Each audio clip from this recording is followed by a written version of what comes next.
Warning. SmallRig handle will damage your EOS R5. Alright, welcome to the video. This video is more geared towards videographers, more specifically videographers who use an EOS R5 and a SmallRig Cage. So yeah, with that being said, welcome to the video. Hopefully you're all having amazing creative days.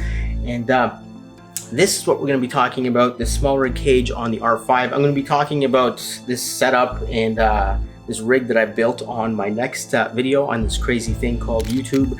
So that'll be the next video. If you want to hear more about this setup, subscribe to the channel so you don't miss that. This video specifically, we're going to look at the SmallRig Cage, and I've noticed if you set it up a certain way, it will damage the EOS R5.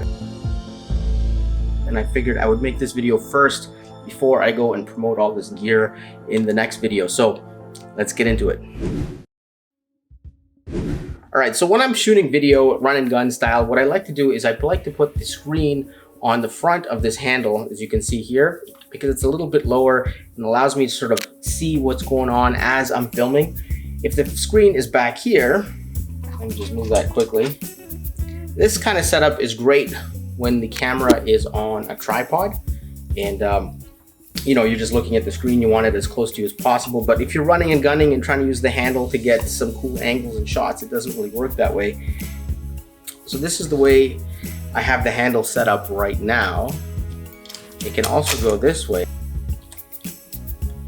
But as you can see here, the attachment for the screen is here and here, or the hot shoe, the cold shoe connections are here and here, and there's one at the back here, but there isn't one at the end here, so it's kind of hard to put the screen there unless I get an adapter or something like that. So I just wanted to point out the fact that this is the way the handle is probably supposed to go, but if you do turn it around and put it on backwards, like I've been doing, you will kind of muck up the brow or the top part of your R5. So let me just show you that right now.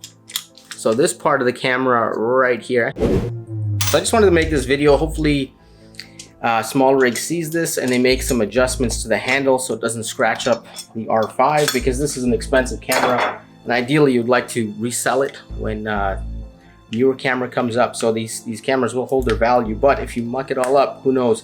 In my personal opinion, I think it's absolutely unacceptable that SmallRig released a product without thoroughly testing it, or at the very least taking the responsibility to mention the issue with the product on their website so potential R5 users can read about it before buying the product.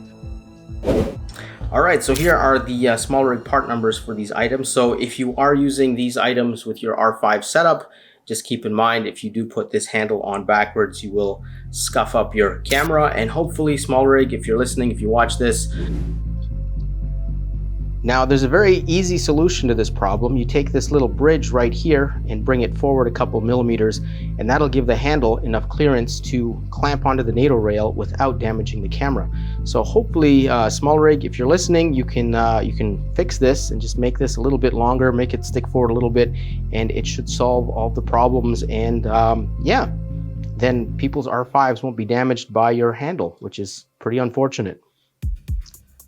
Alright, so this is the handle that causes all the damage, and here's the thing, SmallRig has a bunch of NATO rail handles on their webpage, and I don't know which ones will damage the R5, which ones won't. So hopefully SmallRig, if you go through all your handles and test them on the R5 Cage, and maybe you could leave some kind of note or marking or statement on your website letting buyers know which handles damage the R5 and which one don't, that would be great, because I'm sure that your clients or buyers wouldn't want to buy handles that damage their cameras. So if you could let us know, that'd be great, and then hopefully in the future you can fix the cage and come out with a Mark II version that gives a little more clearance. That would be awesome.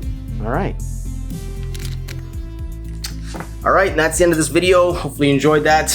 Peace out. I will see you guys in the next video where I talk about all these parts I've assembled to make my my rig. All right, see you in the next video.